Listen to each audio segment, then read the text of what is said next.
magically four amazing tropical subs appeared. Yeah. It's a little bit of, I think, everything in the gilt world. These are the earliest subs through Rolex.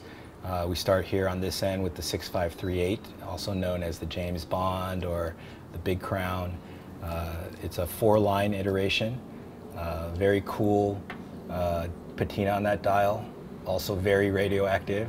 If you put the Geiger to that thing, yeah, don't face it directly. Yeah, I think for the most part they're safe to wear. It's just try not to sleep with it on next to your brain. Don't lick the dial. Okay. Try not to hold your young children or pets. But also you've got that red triangle insert. Yeah, that alone has really become a pursuit for. I think there's dealers out there that just they're only in parts. They're looking for the original parts, and that element has started to become its own entity.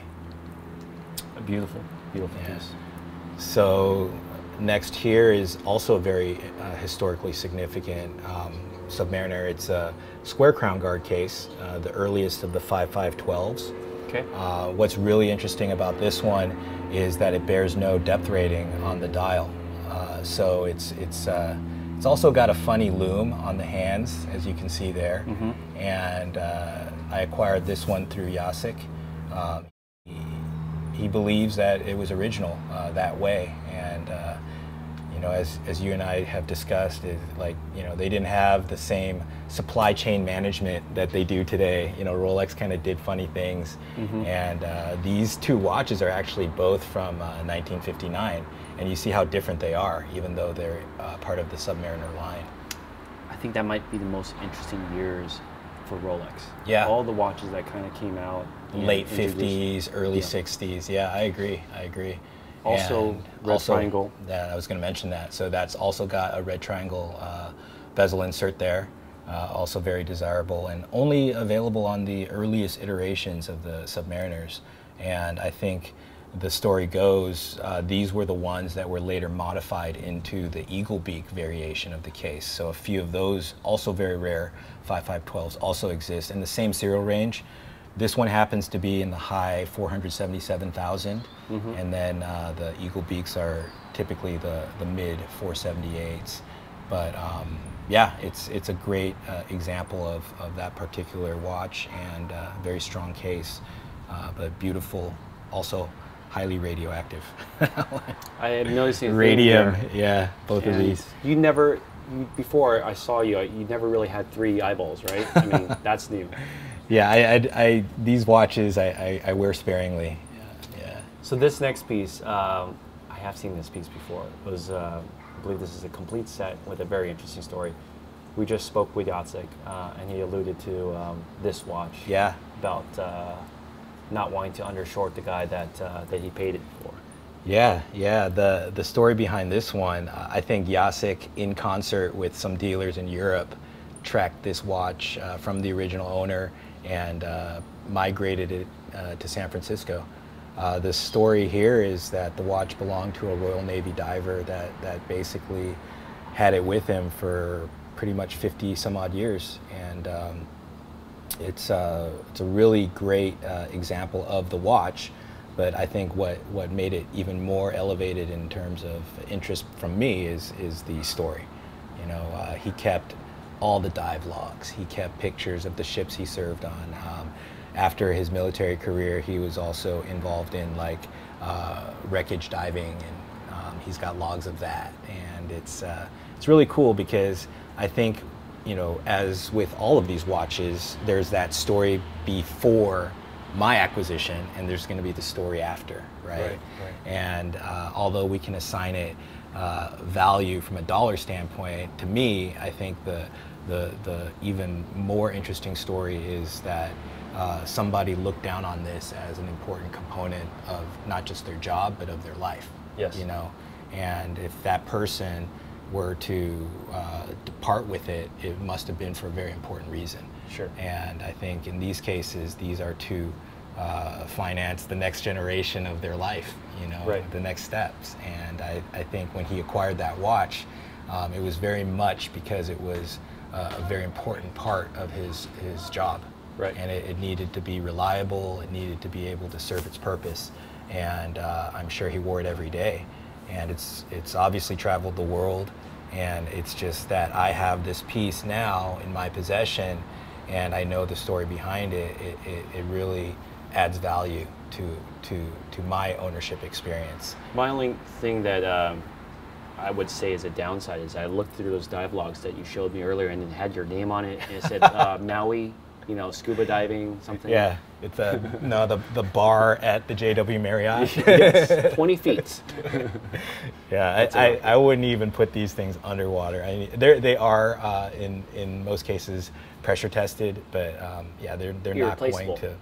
Yeah, they're not gonna see anything in terms of real action. I think that part of its life has already been served, but it's nice to know that somebody that depended on a dive watch chose a Rolex, and I think arguably the Submariner is the most recognizable Rolex, and the design heritage has really a progression of slow evolution. Yeah, it's really still there. Very much the DNA of the current one. Of course, you've got ceramic and better movements and heavier bracelets and better steel nowadays, but you can see all the design cues that led up to it, and that's, I think, also a huge part of what makes this dive watch so iconic. So what we got here appears to be a Bart Simpson dial. Yeah.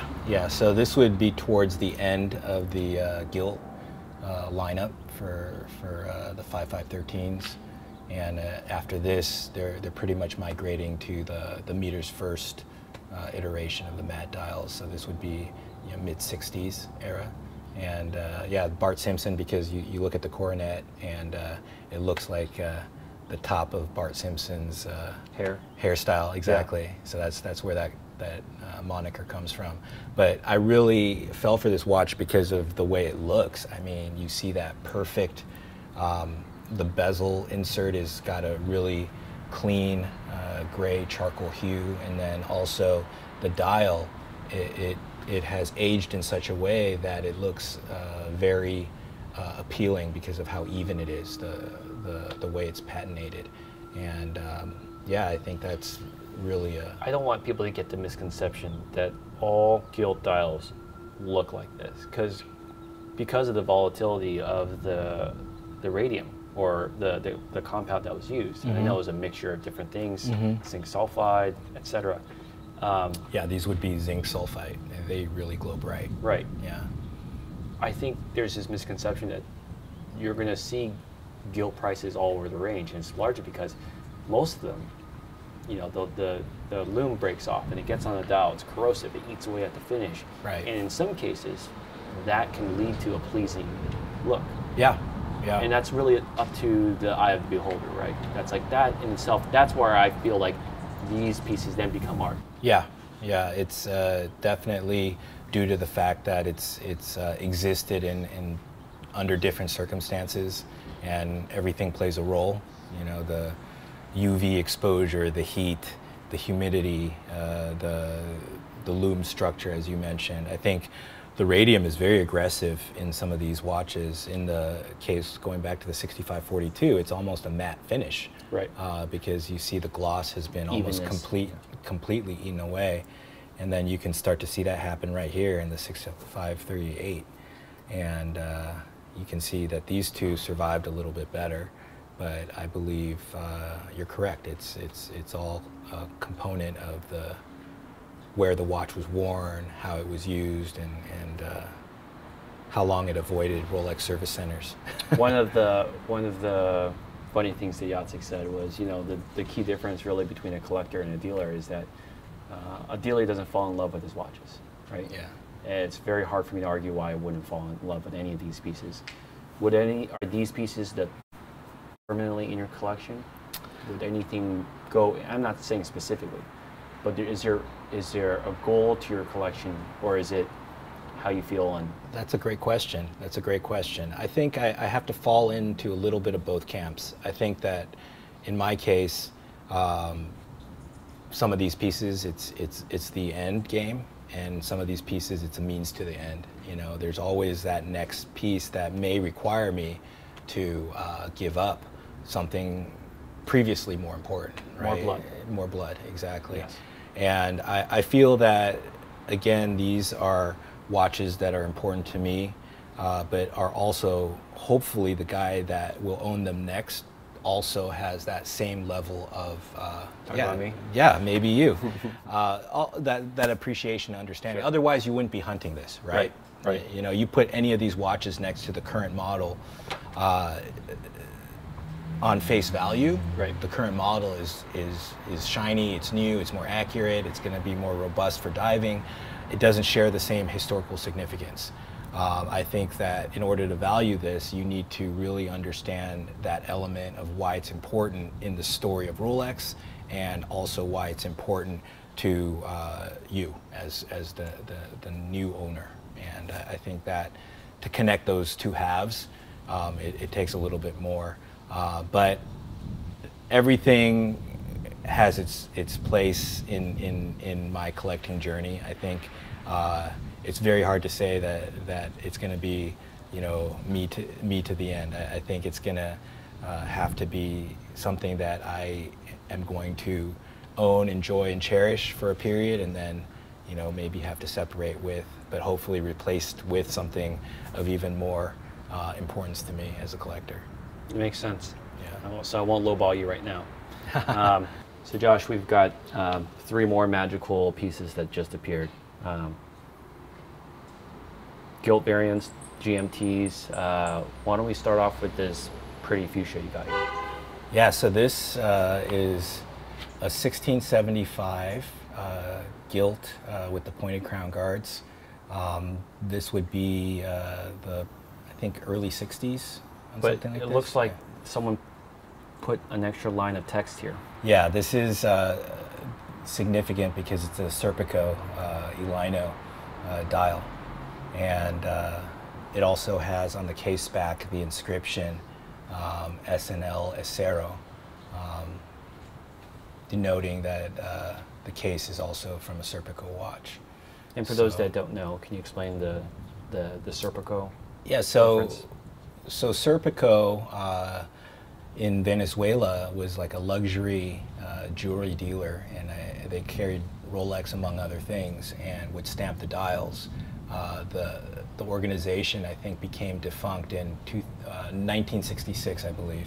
So only the earliest variants of Rolex would have even borne the stamp. So it makes it extra special, because very similar to like Tiffany dial watches Sure. that people are after.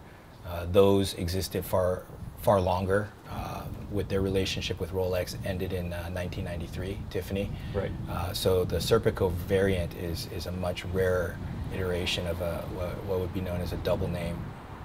Sounds just more menacing. Yeah. Yeah, but I think it's a very cool historical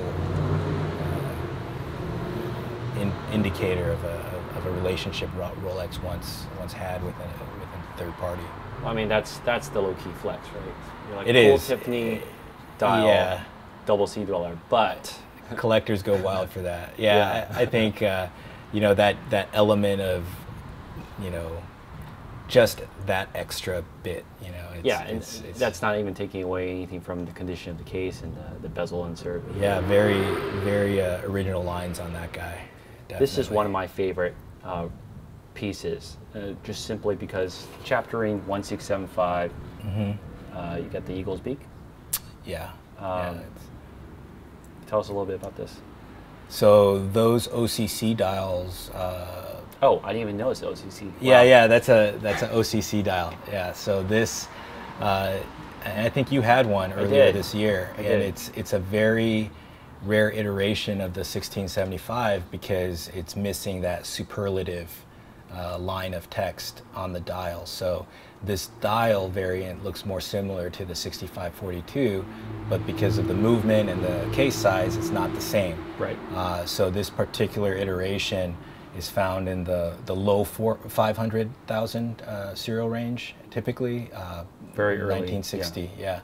But, you know, it's not an exact science. I know there's different schools of thought in terms of what range there is, but this particular one is in the low 500s, and that would make it the earliest of the 1675s to exist. Great. And we have another 6542. Which came first? Actually, that one did. The red text came first. Okay. And you still felt a need to scratch an itch to fulfill a 6542? Yeah, I did. I felt like, I would like to have an example. Yeah. One to stock, one to rock, right? So it's one that I felt that, it was nice to have the ability to just kind of have them both sitting there and compare really the different dials, and then also you can see how the lume plots are a little bit different. Yeah, even the bezel, the way that the different shades, the translucence of the red and blue. Right. Yeah, it's I think the 6542 is one of the most beautiful Rolex sport watches there is, and that bakelite insert makes it very difficult to find one in what collectors would see as acceptable condition. But I think I know why you bought a second one. So when people ask you, did you bring your 6542, you basically say, which one? Right? It's that GS elevator where they're like, oh, that's a cool Yachtmaster. I got one too, but it's on my yacht. I think any of these right here is going to be something that is a little bit, extra. Yes. And I think for that reason, many of these were pursued. And I saw you walk in with this earlier. What do you have in your pocket? I'm gonna do that David Blaine move. What do you have in your right pocket? I brought a 6241 Newman, and this one's actually kind of going tropical too. It's got a little different hue when you look at it in the light. It's got that purplish. Do you point all your gilt watches at it? Is that the secret? Yeah, I leave it on the windowsill. There you go. I think over time that late 60s, early 70s matte dial, something about the paint compound it goes tropical. And this came after your 6542. Yeah, okay. Yeah. So you had to fill that. Yeah, I gave up a 6239 Newman, okay, white dial, and this later filled that. Are you a black dial Newman or a white dial Newman? I think they're both great. But I wear the black, I think, more regularly. Look. I think the black kind of sets off that contrast nicely for me. But Josh, both of them are great. I don't have a crystal ball. I've been known to call things, I don't know, it's this spiritual nature of mine. I see a white Newman in your future. I'm sure you know that. Yeah. I mean, it's definitely something. I would love to get like a, what is it, the Panda 6263s. Yeah. Those. How do you feel about the gold? I love them, but now that they're striking into the, you're talking about the JPS. Yeah, it's. I mean, it would take. That's one of those watches you got to give up a few, maybe everything on this table to acquire. But the JPS is a gorgeous watch. If you're fortunate enough to have one, I think Sotheby's just. I think it was 1.6 million that watch went for. So I know they've really reached another level.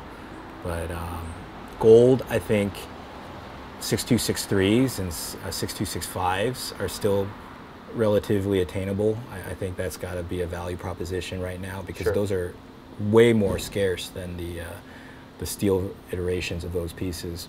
And then going back to neo vintage, I think the 16528s and gold versions of these watches, 1675s and 1680s, are tremendous values right now, considering their scarcity, and then also the fact that they're made in a precious metal. So I would not argue with you on that. Well, look, I think we're approaching the hour, but beautiful pieces as always, Josh, and I'm sure in the next 6 months we'll talk to you again. Yeah, I pulled out all the stops here, so I'll probably be presenting you with less impressive pieces. No worries, no worries. We'll be happy to talk about anything from neo vintage to grill pieces. Yeah, Cool. definitely. Thanks, Appreciate guys. Give Josh a follow on Instagram. You want to shout out your IG or? Yeah. I'm at Shibui Watches, SHIBUI Watches at IG. IG. All right. Take care, guys. Thank you.